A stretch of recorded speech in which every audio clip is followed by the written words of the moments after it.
I feel you, Father. Saying, I strengthen the house today. I just want you to throw your arms around yourself and say, I've been fortified. I've been fortified because I'm too important to see myself small. I'm too important to see myself insignificant. I've been fortified because God says, I am a board in this house.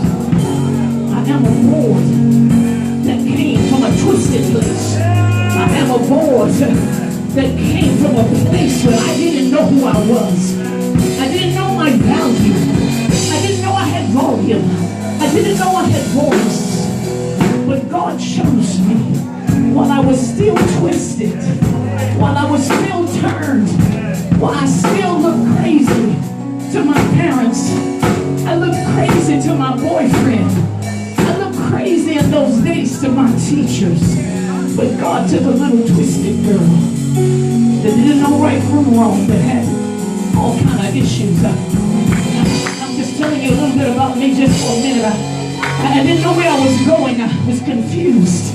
I followed a guru. I followed this one. I slept with that one. I smoked this. I drank that because I just didn't know who I was.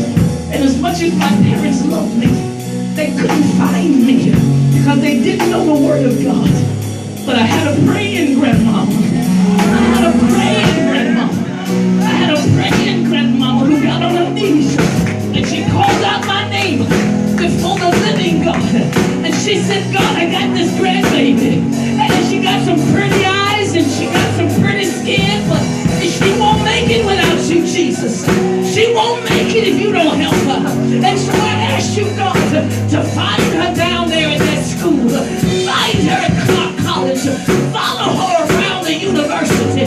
Lord, as she's smoking and drinking and sleeping and slacking on, would you find my grandbaby? And would you fill her with wisdom? Would you fill her with the Holy Ghost? Would you help her know truth in her inward part? And God knows He found me. He found me over that Leisure Hill when it was dark outside. I didn't know where I was going, but God called my name. He called my name. He said, Yolanda, come to me. I want you to lead, to speak, to instruct, to share me with the world. I didn't know. I didn't know. I didn't know. I didn't know. I didn't know nothing about nothing. But the day God saved me in my mom and daddy's house, there was nobody there but me, Jeremy. There was nobody there. Nobody understood the place. But when I laid my head on their bed, God told me, I fought for you. I fought for your soul.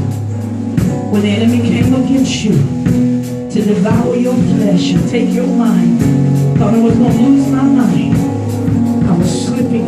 I want you to look at somebody in their face and say, you can't trust everybody, but you can trust Christ Jesus. You can't trust your friends all the time. You can't trust your family all the time. You can't even trust yourself. You can't trust your own mind. You can't trust your own thoughts. Sometimes your own thoughts will be going in every direction. But I just want to close out today to tell you one thing, that you can trust God. You can trust the Son of the living God. Y'all better take this night, and I feel Jesus. I feel on my sabbatical, and I still gotta praise you, Jesus. I feel like there's nobody who can do me, who can help me, who can save me, who can twist me. Nobody can do that but God. Straighten out the crooked thing. Straighten out the confusing thing. Oh God, straighten out the contortion.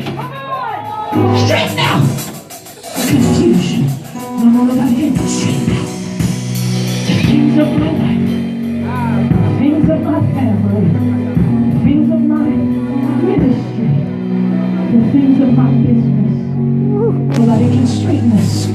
I can't straighten it out. But as you love me, Pastor, husband, you can't straighten it out. Unless I believe God. Unless I lift my heads unto the hills, from which cometh my help. My help comes from the Lord. I'm telling you, don't give me the mic the rest of the month. Because I ain't supposed to have a mic. Because I know what to do with one now. There was a time I didn't know what to do with a mic. I didn't know when God put the mic in my hand how to breathe the glory of God. I didn't know it was about me. I didn't know it was about my eloquence, about my diction, about my articulation. I understood it was the demonstration and power of the Holy Ghost, and that was wisdom. You see, when I was 12 years old, I was in Brooklyn, New York, with my aunt. You all know her. She's gone on to be with the Lord. But I was in Brooklyn, New York, at Pastor Brown's church. It was Pentecostal Baptist church. I was 12, and I didn't understand Pentecost. I didn't understand these women in white and all these people talking in tongues.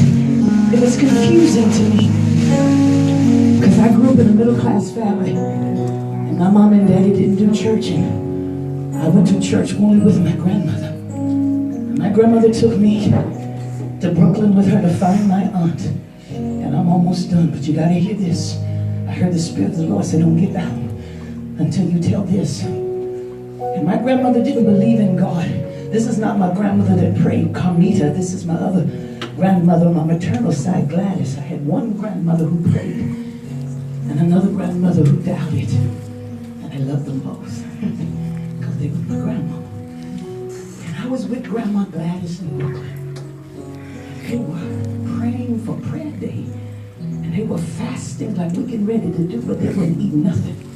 They wouldn't eat nothing. When them back them days, they didn't let you eat like that. And so Grandmama said to me, baby, your gut cussing. She was a drinker and a smoker. She said, your gut cussing. And I said, yes, ma'am. She said, girl, come on here. We're going to get out of here and go get us a donut. Get me some coffee. I ain't thinking about these holy rollers. She grabbed my 12-year-old hand and we went down the road.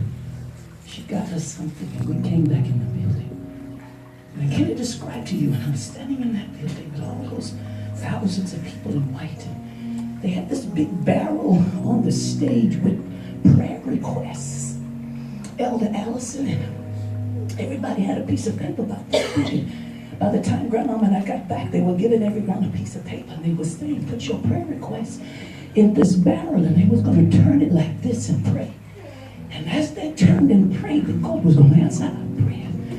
And that intrigued me. I was like, wow, I want to put something in that basket. I want to put something in there that God will answer. And I put my prayer request before me in my little lap, and I wrote the one word that I wanted God to do for me. I didn't have enough sense to ask for anything material.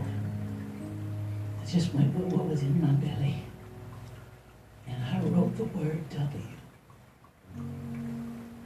I. S. D. O.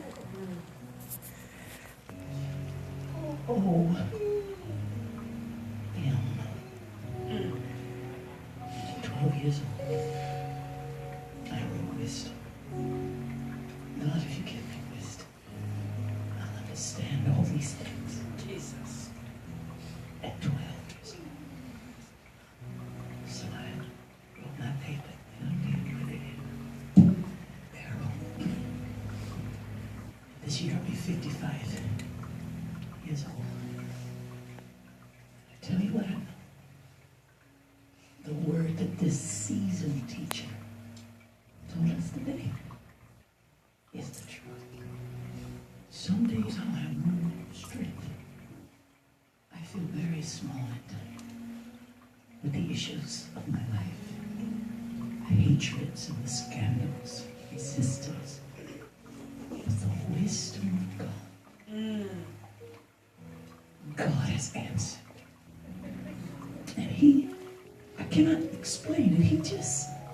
He just rises up when strength leaves me. Wisdom is always present. And so this house is built on it. My God. Not strength, not popularity, not intelligence, not money. It's built on wisdom. Because that's what God gave me at 12. And it's never left me. But it grows day by day. And when people ask certain things, like my son, I don't really know what I'm talking about, but I know God. And I know what he's saying. Right here, right now. And if we do this, it will not fail in Jesus. And I want you to have that today. I don't want to just have her teaching. I want you to receive it. Because I got it to give to you. Open your hands as I close. Father, I have doubted me, but I've never doubted you. I have doubted my ability until your wisdom showed me, spoke to me, and directed me. And so today, silver and gold have I none. Yes, God. For that which I give. Yes. I give because you gave to me. I give them the wisdom. The seasoned wisdom of the apostolic. The seasoned wisdom of the prophetic. Let them receive it now by faith and not by sight. By faith and not by feeling. By faith that comes simply because I believe. Yes, Jesus. Say, I believe. I believe. Therefore I receive. Therefore I receive The wisdom of the ages. the wisdom of the ages. And now unto us, the ones who stand before your throne, God, we receive this wisdom. And we stand before you as those who love your name and are called according to your purpose. And so now unto you, who is able to keep us from falling, to present us before your presence, Jesus. without fault, without wrinkle, without blemish. Jesus. Oh God, so perfect in that great day. You are the only true and wise God, the only true potentate, the only true King of glory, the King of kings and the Lord of lords. And we speak unto you now dominion, adoration, praise, appreciation, affection, attention, all that we have. We render unto you our due benevolence, our due praise, and our overflowing love. And we seal this time of worship as we go out into the week.